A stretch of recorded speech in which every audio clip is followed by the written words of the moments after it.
Hello, this is Rich Herb, and welcome to our Hebrew history bonus lesson, lesson 12. We're going to call this Between the Testaments, the Silent Years. Galatians 4:4 gives us a glimpse into God's sovereignty and power. But when the fullness of time had come, God sent forth his Son, born of a woman, born under the law. Now, the key point here is fullness of time. This tells us that God had to lay some groundwork before he sent his son into this world.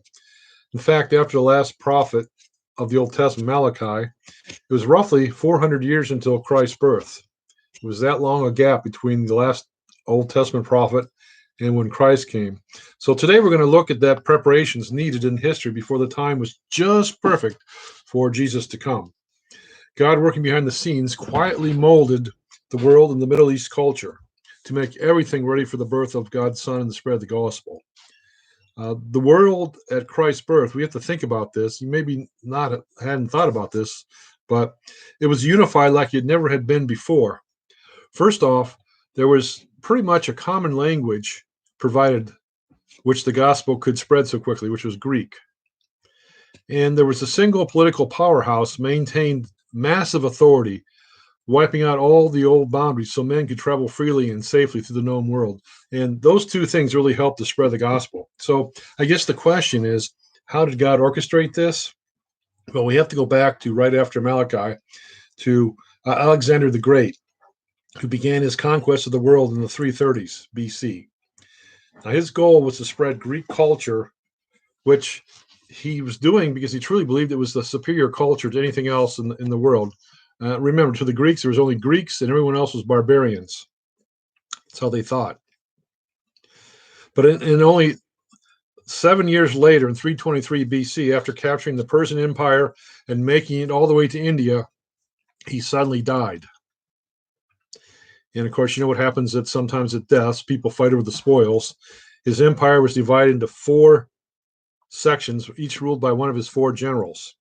So you can, again, imagine how that went. It was not very pretty. It was a lot of fighting. And unfortunately for the Holy Land, I was right on the border between two of these generals.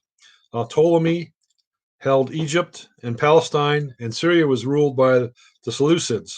And there was a constant battle back and forth. For one period of time, one of the generals would take over the Holy Land, for the other would.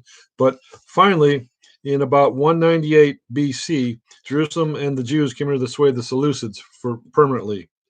Now, the Seleucids pushed a very aggressive policy of what historians call Hellenization. That just means imposing by force, if necessary, Greek culture, language, and religion. Again, remember, they thought they were superior and everyone else was barbaric. And they forced this in the local populations in their kingdoms. One of the rulers, named Antiochus V Epiphanes, went so far as to set himself up as a god and demand all his subjects worship him. In Jerusalem, he set up his own high priest, which, of course, went to the highest bidder.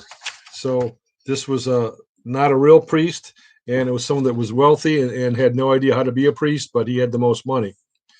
And what did this false priest do to pay for this big bribe? He raided the Jewish temple and took all their money and treasures and so forth and used that to buy the office. Now, the Seleucids, after being censured by the Romans for their attempt to take over Egypt, came back to Palestine and really took it on the people there. And he determined to destroy the Jewish religion and get his Greek religion going there. He forbade the practice of Jewish religion, and to help the process along, he had his men go into the temple and sacrifice a pig on the altar to the god Zeus, knowing that if he did that, he would desecrate the temple, and the Jews could not use the altar after that, no longer use that.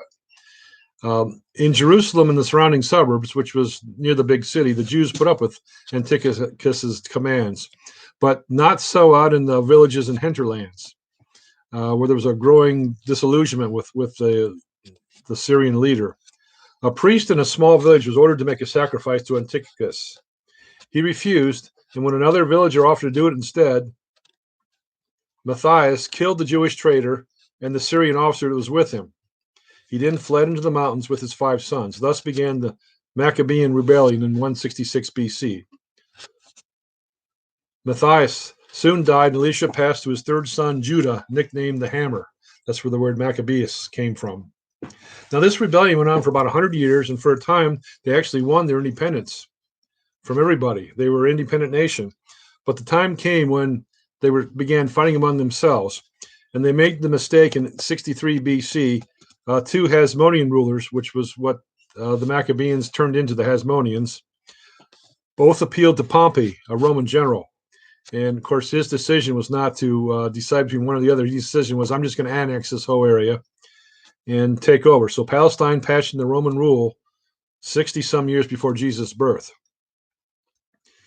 Now, this free and independent Israel of the Maccabees' vision stirred up Old Testament prophecies and promised that one day God the Messiah would come, and then the land would be theirs forever. So they waited.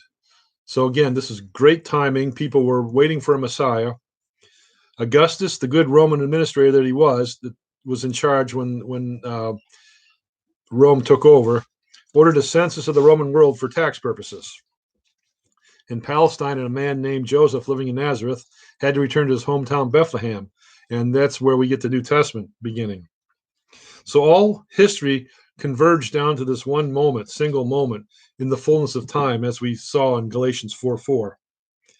Interesting enough, Augustus in Rome would never dream that God had guided him to power for world peace and the idea to have a census for taxes.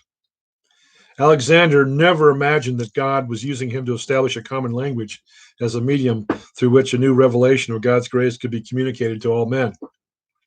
Even Antiochus, as evil as he was, in his maddest dreams could never know that in the rise and fall of the Maccabees, whose revolt he actually caused, Israel would be led to realize anew that the only in the prophets promised king could they have hope. And this is a quick review of what happened between the Testaments, between the Old Testament and New Testament, as a bonus. Hopefully this will give you some idea of what the world was like when Jesus was born into it. So with that, thank you, and we'll see you next quarter.